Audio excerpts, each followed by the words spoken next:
당신이 살고 있는 집은 안전합니까? 혹은 당신이 내달 넣고 있는 적금 통장은 안전합니까? 평화로운 신도시의 아파트 단지. 놀이터에서 아이들이 신나게 뛰어놀고 있습니다. 그런데 담장 너머에 짓담한 거대한 콘크리트 뼈대와 멈춰선 타워 크레인이 보입니다. 공사장 입구에는 유치권 행사를 알리는 붉은 현수막이 바람에 펄럭입니다. 사람들은 말합니다. 부동산 PF. 그거 건설사나 은행들끼리 돈 빌리고 빌려주다 터진 문제 아니야? 나랑 무슨 상관인데? 라고요. 하지만 지금 대한민국 경제의 밑바닥에서는 아주 위험하고 거대한 도미노가 흔들리고 있습니다. 부동산 PF, 즉 프로젝트 파이낸싱은 이름부터 어렵고 딱딱합니다. 간단히 말해 사람이나 회사의 신용이 아니라 사업 자체의 돈벌이 능력만 보고 돈을 빌리는 방식입니다. 그런데 이 단어 뒤에는 우리가 평생을 모아놓은 청약 통장, 은퇴 후를 위해 맡겨둔 저축은행의 예금, 그리고 내 집 마련의 꿈이 복잡하게 얽혀 있습니다. 만약 이 도미노의 첫 번째 조각이 쓰러진다면 그 끝에는 당신의 소중한 자산이 서 있을지도 모릅니다. 오늘 내용은 PF 부실은 남의 일이 아니다라는 주제를 통해 2026년 대한민국 경제의 최대 시한폭탄이라 불리는 PF 부실의 실체를 해부합니다. 왜 멀쩡해 보이던 건설사가 쓰러지는지, 그리고 그 여파가 어떻게 당신의 안방까지 침투하는지, 객관적인 팩트와 생생한 예시를 통해 그 위험한 연결고리를 추적하고자 합니다. 좋아요의 엄지와 구독의 검지는 열정으로 이어집니다. PF란 장밋빛, 미래를 제시하는 무서운 용어입니다. 사람들이 가진 내 집에 대한 꿈을 담보로 빌린 돈이지요. 아파트 분양을 하는 곳에 가면 화려한 단지 조감도가 책상 위에 펼쳐져 있습니다. 수천억에서 수조 원이 투입되어야 완성되는 그림이지요. 하지만 실제로 그 배경은 황량한 벌판일 뿐입니다. 지금까지 부동산 PF라는 용어를 많이 들어봤을 것입니다. 먼저 이 복잡한 PF라는 녀석의 정체부터 파악해 보겠습니다. 아주 쉽게 설명해 드릴 테니 잘 들어보세요. PF는 맨 땅에 헤딩하는 마법을 부리는 녀석입니다. 예를 들어 당신이 기발한 아이디어와 땅을 가졌지만 아파트를 지을 돈 1,000억 원은 없다고 칩시다. 은행에 가서 빌려달라고 하면 은행은 묻겠죠. 담보가 뭐야? 당신은 답합니다. 담보는 없지만 나중에 아파트를 다 지어서 분양하면 2,000억 원을 벌 거예요. 그 미래의 수익을 믿고 빌려주세요. 이렇게 하여 돈이 건네지는 것이 바로 프로젝트 파이낸싱, PF입니다.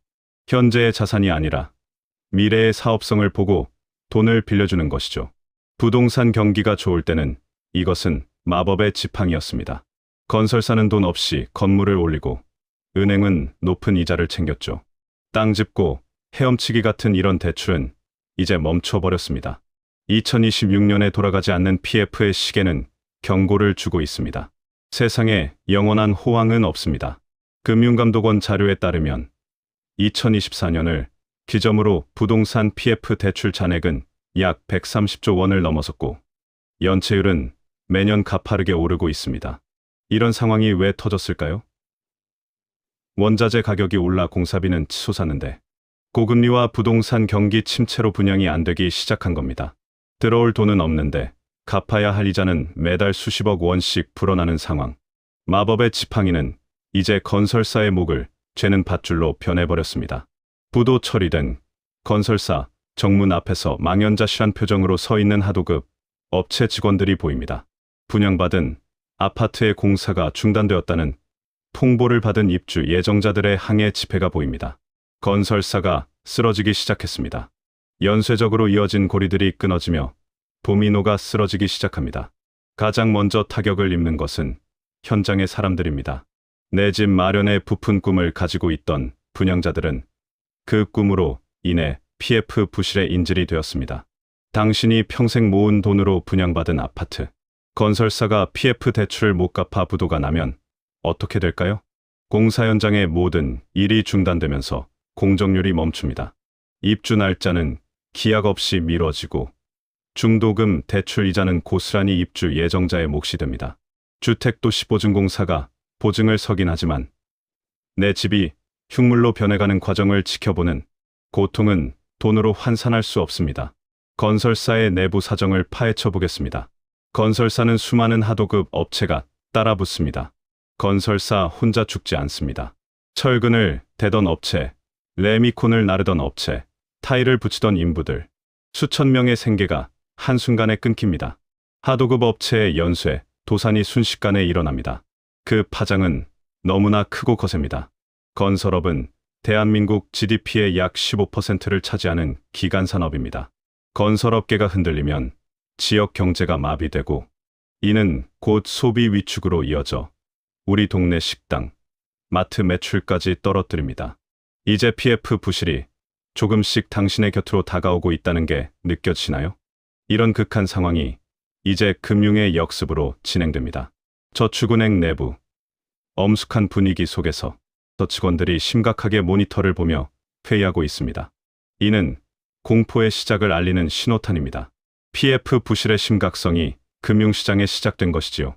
그럼 건설사에게 돈을 빌려준 금융기관들은 어떻게 될까요?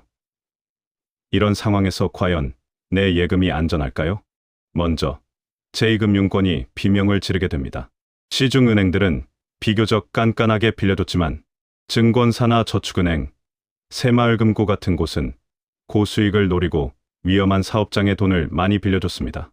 특히 공사 시작 전에 빌려주는 고금리 대출인 브릿지론이 문제입니다. 브릿지론은 한마디로 신용도가 낮은 시행사 등이 특정 부동산 개발 사업장의 개발 자금을 제2금융권에서 높은 이자를 내고 빌려 쓰는 방법입니다. 사업이 진행되면서 자산 가치가 높아지고 사업성이 좋아져 리스크가 줄어들게 되면 제1금융권의 낮은 이자에 자금을 차입하는 방법으로 부동산 개발 사업의 징검다리 역할을 합니다. 그런데 이런 PF 연체율이 저축은행 사이에서 최근 몇 년 사이에 수배 이상 폭등했습니다. 우리가 흔히 신용경색이라 부르는 용어는 돈의 혈관이 막혀 자금, 융통이 어려워지는 상황입니다.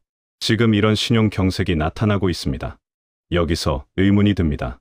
은행 한두 개 망한다고 세상이 무너지나요? 물론 아니죠. 하지만 여기에는 심리적인 문제가 드러납니다. 하나가 무너지면 사람들은 불안해집니다. 내 돈도 위험한 거 아냐? 라며 돈을 한꺼번에 찾으려 하죠. 이를 뱅크런이라고 합니다. 금융기관들이 PF 손실을 메우려고 대출을 옥죄기 시작하면 정작 돈이 필요한 일반 기업이나 개인이 대출을 못 받는 신용경색이 찾아옵니다. 당연히 금리는 더 오르고 경제의 혈액순환이 멈추는 것. 이것이 PF 부실이 초래할 수 있는 가장 무서운 시나리오입니다. 그렇다면 이 파국을 막을 방법은 없을까요? 우리 경제는 지금 수술대 위에 올라와 있습니다.